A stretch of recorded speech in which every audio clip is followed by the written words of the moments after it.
जाएगा और press conference से जुड़ी हर महत्वपूर्ण अपडेट न्यूज स्टेट दर्शकों तक साझा करेगा।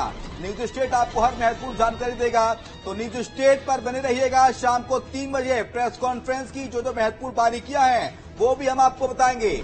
और मध्य प्रदेश में इस बार 2 से 3 चरणों में लोकसभा के चुनाव हो सकते हैं। इसके अलावा पूरे देश में 6 से 7 चरणों में लोकसभा के चुनाव हो सकते हैं। तो आज लोकसभा चुनाव का बिगुल बच जाएगा। तारीखों के ऐलान का काउंटडाउन शुरू हो गया है और न्यूज स्टेट पर हर महत्वपूर्ण अपडेट आपको साझा कर रहे हैं। लोकसभा चुनाव की तारीखों का ऐलान आज दोपहर 3 बजे। और हमारे साथ हमारे सहयोगी मोहित राष्ट्रवे इस वक्त दिल्ली से लाइव जुड़ गए। मोहित का रुख कर लेते हैं। मोहित, चुनाव की तारीखों के ऐलान का काउंटडाउन शुरू, 3 बजे तक का इंतजार और उसके बाद पता चल जाएगा कि दरअसल मोहित मध्य प्रदेश, छत्तीसगढ़ के साथ साथ देश भर में कब कब चुनाव होने हैं, कितने चरणों में चुनाव होने हैं। 3 बजे तक का इंतजार और करना होगा। मोहित,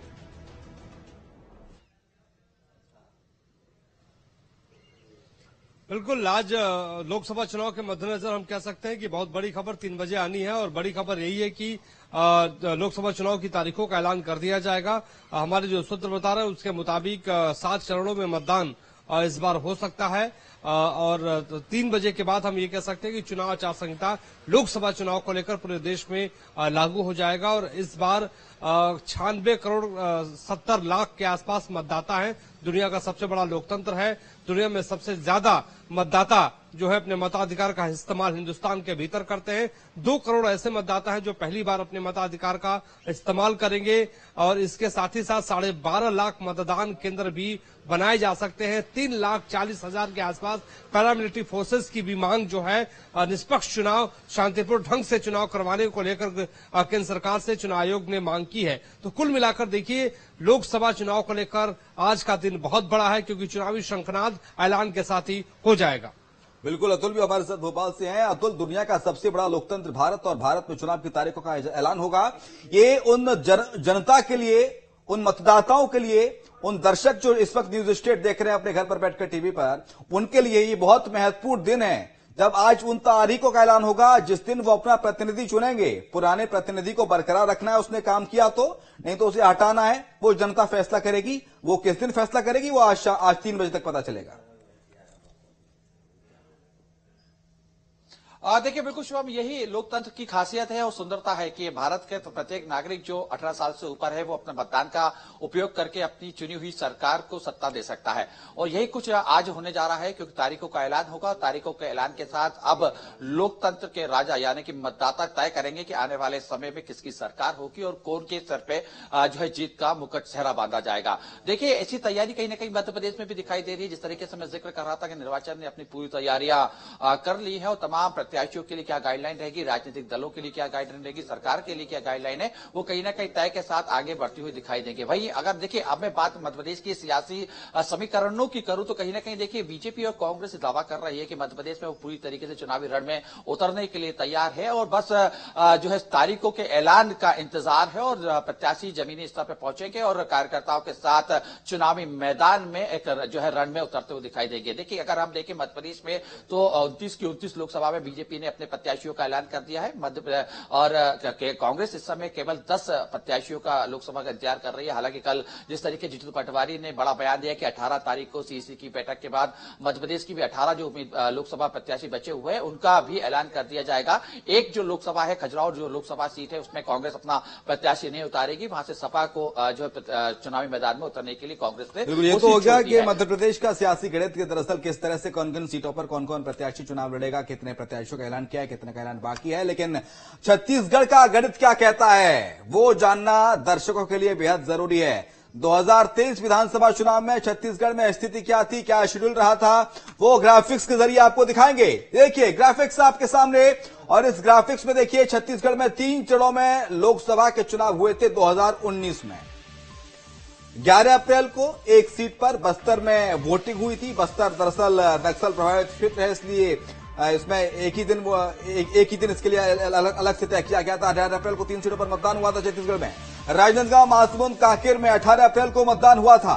इसके अलावा 23 अप्रैल को 7 सीटों पर मतदान हुआ था छत्तीसगढ़ के अंदर। तो 2 सीटों पर पिछली बार 2019 के चुनाव में वोटिंग हुई। शेड्यूल ये कह रहा है 2019 के लोकसभा चुनाव का।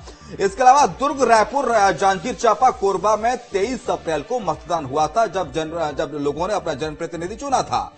सरगुजा, रायगढ़, बिलासपुर में 23 अप्रैल को वोटिंग हुई थी। ये लोकसभा क्षेत्र हैं छत्तीसगढ़ के, जहां पर मतदान हुआ था इन तारीखों को। 2 चरणों में जब चुनाव हुआ था तब यहां पर मतदान हुआ। इसके अलावा बात कर लेते हैं आगे की शेड्यूल की। आगे का शेड्यूल क्या कह रहा है वो भी दर्शकों को बताएंगे।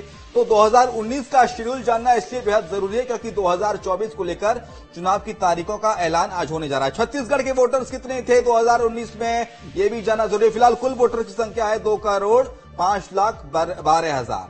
1,03,32,115 महिला वोटर्स। इसके अलावा पुरुष वोटर्स की संख्या भी आपको बताते हैं। 1,03,32,000 महिला वोटर्स, तो 1,01,80,405 पुरुष वोटर्स। सबसे ज्यादा रायपुर में 23,42,000 वोटर्स हैं। सबसे ज्यादा वोटर्स की तादाद राजधानी रायपुर में है छत्तीसगढ़ में। और बस्तर सीट पर 14,59,977 मतदाता, 732 मतदान केंद्र बनाए गए, 24,119 थर्ड जेंडर्स की बात कही जा रही है इसमें। और 2019 में छत्तीसगढ़ में की बात कर लेते हैं, किसे कितने वोट मिले, वोट प्रतिशत क्या रहा, किस पार्टी के खाते में कितनी सीटें गई। साल 2019 का आंकड़ा आपके सामने स्क्रीन पर। भारतीय जनता पार्टी को 50.70% वोट मिले थे छत्तीसगढ़ में। तो वहीं कांग्रेस के खाते में 40.19% वोट गए थे। हालांकि भारतीय जनता पार्टी ने वहां अधिकांश सीटों पर जीत दर्ज की थी। 11 में से 9 सीटें बीजेपी के खाते में लोकसभा चुनाव में छत्तीसगढ़ में आई थी। इसके अलावा आगे बढ़ते हैं। वोट प्रतिशत हो गया बीजेपी कांग्रेस का, बढ़त भारतीय जनता पार्टी को नजर आई। अब मध्य प्रदेश की बात कर लेते हैं कि मध्य प्रदेश में आखिरकार कब किसे सीटें मिली, कितनी सीटें मिली, किसके खाते में कितनी सीटें गई, कितना वोट प्रतिशत गया। मध्य प्रदेश का आंकड़ा आपके सामने है। 2019 में मध्य प्रदेश में 58% वोट जो प्रतिशत है वो भारतीय जनता पार्टी के खाते में था। तो वहीं कांग्रेस के खाते में 34.5%, आदर्श के खाते में था 7.5%। तो वोट प्रतिशत मध्य प्रदेश का 2019 का आपको बता रहे हैं। कब किसे वोट मिले, कितना प्रतिशत रहा। 2014 का आंकड़ा आपके सामने स्क्रीन पर होगा। 2014 का टेबल दिखाते थे कि 2014 में भारतीय जनता पार्टी के खाते में 54.8% वोट प्रतिशत था। तो वहीं कांग्रेस के खाते में 35.4% वोट पड़ा था। आदर्श के खाते में 10.2% वोट गए थे, वोट प्रतिशत गया था। तो 2014 का आंकड़ा भी जरूरी, 2019 का आंकड़ा भी जरूरी। 2014 के और भी आंकड़े आपको दिखाएंगे क्योंकि देखिए आज चुनाव की तारीख का ऐलान होगा। इसमें ये भी पता चलेगा कि कितने मतदाता हैं, कितने मतदाता नए बने हैं, नए वोटर्स कितने हैं, क्या था। लाइव चलते हैं। अतुल शर्मा हमारे साथ भोपाल से हैं और मोहित राज दुबे दिल्ली से। अतुल का रुख कर लेते हैं। अतुल देखिए 2019 का आंकड़ा दर्शकों को दिखाया, 2014 का आंकड़ा दर्शकों को दिखाया। 2014 का आंकड़ा तब का आंकड़ा जब पहली बार केंद्र में नरेंद्र मोदी की सरकार बनी थी, 2019 में रिपीट हुई। लेकिन क्या मध्य प्रदेश के मतदाता तैयार हैं अपना प्रतिनिधि चुनने के लिए, क्योंकि चुनाव की तारीखों के काउंटडाउन हो गया है। आज ऐलान 3 बजे होगा, लेकिन मध्य प्रदेश के मतदाताओं पर भी महत्वपूर्ण भूमिका है। उनको जिम्मेवारी निभानी है अपने वोट की, उन्हें जिम्मेवारी निभानी है एक अच्छा, सच्चा, ईमानदार प्रतिनिधि चुनने की। वो प्रतिनिधि कब चुना जाना है, वो घड़ी कब आएगी, वो आज 3 बजे पता चलेगा।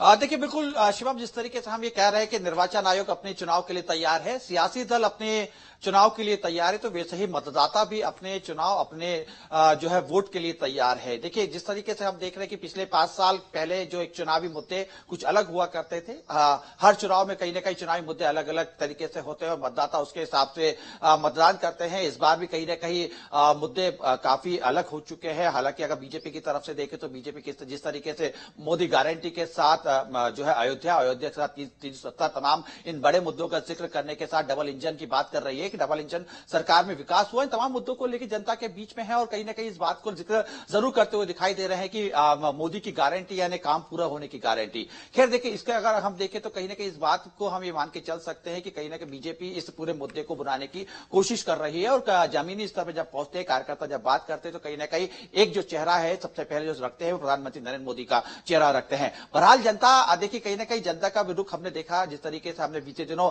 जमीन इस कई जगह चर्चा चौराहे करे, चर्चा चौराहे के माध्यम से जनता का जब मन टटोलने की जब हमने कोशिश करी तो स्पष्ट रूप से हम इस बात को निकल के आए, कहीं ना कहीं जो लोग हैं स्थानीय प्रत्याशी से ज्यादा प्रधानमंत्री नरेंद्र मोदी के चेहरे का जिक्र करते हुए दिखाई दिए। बहरहाल ये तो सत्ता दल की बात है, लेकिन विपक्ष भी कहीं ना कहीं पीछे नहीं है। विपक्ष भी पूरी तरीके से तैयार दिखाई दे रही है। विपक्ष भी कई मुद्दों के साथ चुनावी मैदान में उतर रही है। मुद्दे भी काफी जनता से जुड़े हुए मुद्दे हैं। खासतौर पर हम जिसका जिक्र अधिकांश करते हैं महंगाई, कहीं ना कहीं इस बात को लेकर एक बार फिर से कांग्रेस चुनावी मैदान में रहेगी। हालांकि महंगाई का मुद्दा कांग्रेस ने विधानसभा चुनाव के दौरान भी उठाया था, लेकिन जनता के बीच में कहीं ना कहीं इस मुद्दे का ज्यादा कोई असर होता हुआ दिखाई नहीं दिया। लेकिन एक बार फिर से कांग्रेस इस मुद्दे के साथ चुनावी मैदान में उतरेगी। महंगाई के साथ बेरोजगारी का एक अहम मुद्दा है। कहीं ना कहीं कांग्रेस के तमाम जो लोग हैं इस बात का आरोप लगा रहे हैं कि मध्य प्रदेश से युवाओं को रोजगार नहीं मिल रहा है, जिसकी वजह से पलायन मध्य प्रदेश के युवा दूसरे प्रदेशों में कर रहे हैं। इसके साथ अपराध और तमाम अलग अलग जो मुद्दे हैं, व्यापारी के साथ जो व्यापारियों के लिए अलग मुद्दा है, किसानों के लिए अलग मुद्दा है, आदि आबादी यानी महिलाओं के लिए अलग मुद्दे से कांग्रेस काम कर रही है।